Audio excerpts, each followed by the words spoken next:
Hello viewers, welcome to Radhi's Tamil kitchen. Radhi's Tamil கிச்சனில் இன்றைக்கி சூப்பரான ஒரு சைடிஷ் பார்க்க போகிறோம். ரொம்ப டிஃப்ரெண்ட்டான டேஸ்ட்டில் இருக்கும். Meal maker egg fry. வாங்க எப்படி செய்கிறதுன்னு பார்க்கலாம். வீடியோக்குள்ளே போகிறதுக்கு முன்னாடி ராதிஸ் தமிழ் கிச்சன் சேனலை சப்ஸ்கிரைப் பண்ணாதீங்க, மறக்காமல் சப்ஸ்கிரைப் பண்ணிக்கோங்க. பக்கத்தில் இருக்க பெல் பட்டனை கிளிக் பண்ணிக்கோங்க. ஃபஸ்ட்டு மீல் மேக்கர் வேக வச்சிடலாம். ஒரு கப் மீல் மேக்கர் எடுத்திருக்கேன். இப்போ இது வேக வச்சிடலாம். தண்ணி நல்லா கொதிக்க வச்சுருங்க. அதில் ஒரு 1/4 டீஸ்பூன் அளவு உப்பு சேர்த்து நல்லா மிக்ஸ் பண்ணிவிட்டு எடுத்து வச்சுருக்க மீல் மேக்கரை போட்டு வேக வச்சுருங்க.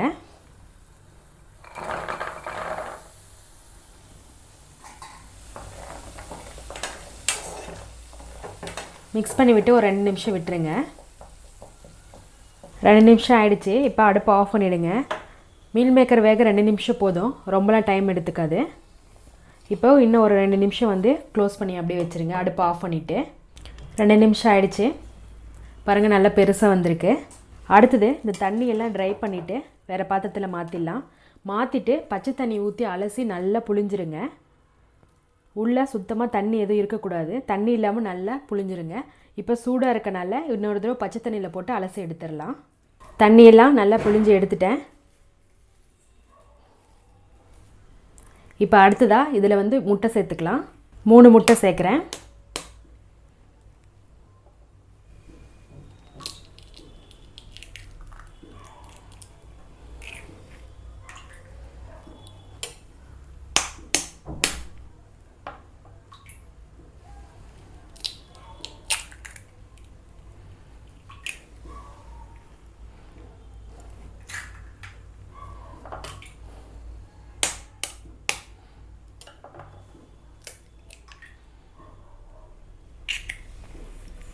அடுத்ததாக 1/4 டீஸ்பூன் மஞ்சள்தூள், ஒரு 1/2 டீஸ்பூன் மிளகாய்த்தூள் ஆட் பண்ணுறேன். உங்களுக்கு காரத்துக்கு தகுந்த மாதிரி சேர்த்துக்கோங்க. மிளகுத்தூள் ஒரு 1/4 டீஸ்பூன். அடுத்ததாக தேவையான அளவு உப்பு சேர்த்துக்கோங்க. ஆல்ரெடி மீல் மேக்கர் வேக வைக்கும் போது நான் உப்பு சேர்த்துருக்கேன், அதனால் இப்போ கொஞ்சமாக சேர்த்துக்கோங்க. இதெல்லாம் சேர்த்து நல்லா மிக்ஸ் பண்ணி விடுங்க.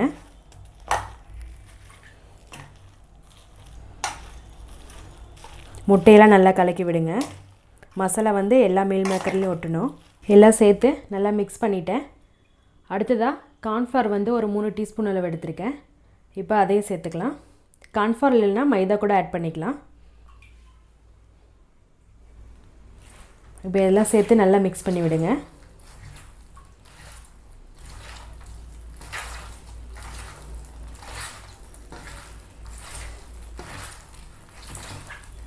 எல்லாம் சேர்த்து நல்லா மிக்ஸ் பண்ணிட்டேன். அவ்வளோதான். இப்போ அடுத்ததாக எண்ணெயில் போட்டு ஃப்ரை பண்ணி எடுத்துடலாம். வானலை ஹீட் பண்ணிக்கோங்க.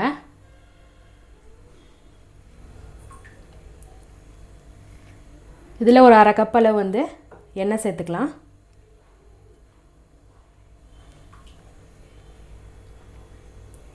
எண்ணெய் காஞ்ச பிறகு நம்ம மிக்ஸ் பண்ணி வச்சுருக்க மீல் மேக்கரை போட்டு ஃப்ரை பண்ணி எடுத்துடலாம். மிக்ஸ் பண்ணி வச்சுருக்க மீல் மேக்கரை இதில் சேர்த்துக்கோங்க.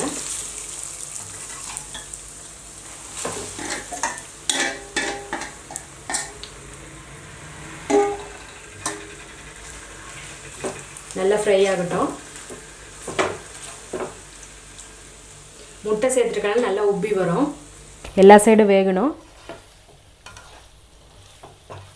அடுப்பை ஹையாக வச்சுக்கோங்க. மீல் மேக்கர் நல்லா ஃப்ரை ஆகிடுச்சு. இப்போ இந்த எண்ணெயெல்லாம் ட்ரை பண்ணிவிட்டு வேறு பாத்திரத்தில் மாற்றிடலாம். அடுத்ததாக அதே எண்ணெயில் 1 ஸ்பூன் ஜீரகம் சேர்த்துக்கோங்க.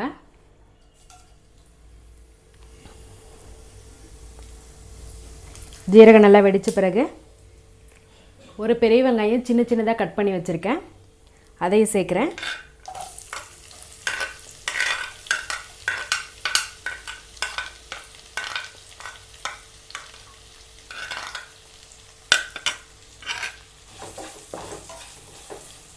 அடுத்ததாக சின்ன துண்டுதாக இஞ்சி, ஒரு 3 பல்லு பூண்டு சின்ன சின்னதாக நறுக்கி வச்சுருக்கேன், அதையும் சேர்க்குறேன்.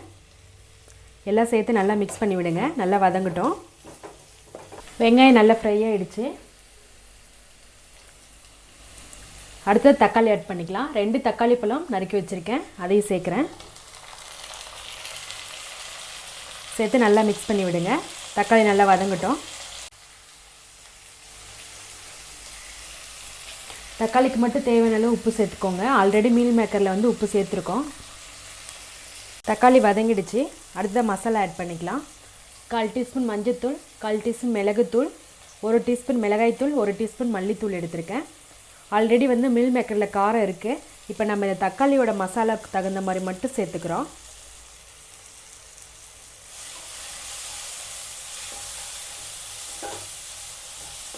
சேர்த்து நல்லா மிக்ஸ் பண்ணி விடுங்க.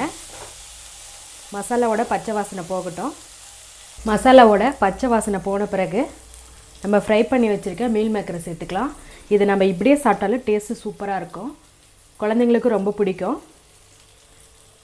இப்போ இந்த மீல் மேக்கரை இதில் சேர்த்துடலாம். சேர்த்து நல்லா மிக்ஸ் பண்ணி விடுங்க. தண்ணி எதுவும் சேர்க்க வேணாம்.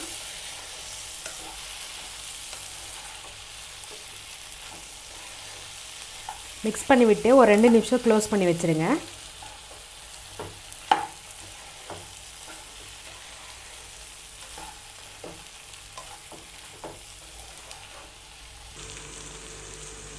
ரெண்டு நிமிஷம் க்ளோஸ் பண்ணி வச்சு எடுத்துட்டேன். சூப்பரான மீல் மேக்கர் ஃப்ரை ரெடி ஆகிடுச்சு. இன்னும் கொஞ்சம் டேஸ்ட் கொடுக்க 1/2 லெமன் எடுத்து ஜூஸ் பிழிஞ்சு வச்சுருக்கேன், அதை சேர்க்கலாம். லெமன் ஜூஸ் இல்லைன்னா நீங்கள் டொமேட்டோ சாஸ் கூட ஆட் பண்ணிக்கலாம். கொஞ்சம் புளிப்பாக இருந்தால் சாப்பிடும்போது சூப்பராக இருக்கும். மேலே கொஞ்சமாக மல்லி இலை, ஸ்ப்ரிங் ஆனியன் இருந்தால் கூட அது கூட சேர்த்துக்கலாம். சூப்பரான நல்ல காரசாரமான மீல் மேக்கர் எக் ஃப்ரை ரொம்ப ஈஸியாக பண்ணிட்டோம். நீங்களே இதே போல் உங்கள் குழந்தைங்களுக்கு செஞ்சு கொடுங்க. எங்கள் சேனலை சப்ஸ்கிரைப் பண்ணுங்கள். மறக்காமல் பக்கத்தில் இருக்க பெல் பட்டனை கிளிக் பண்ணிக்கோங்க.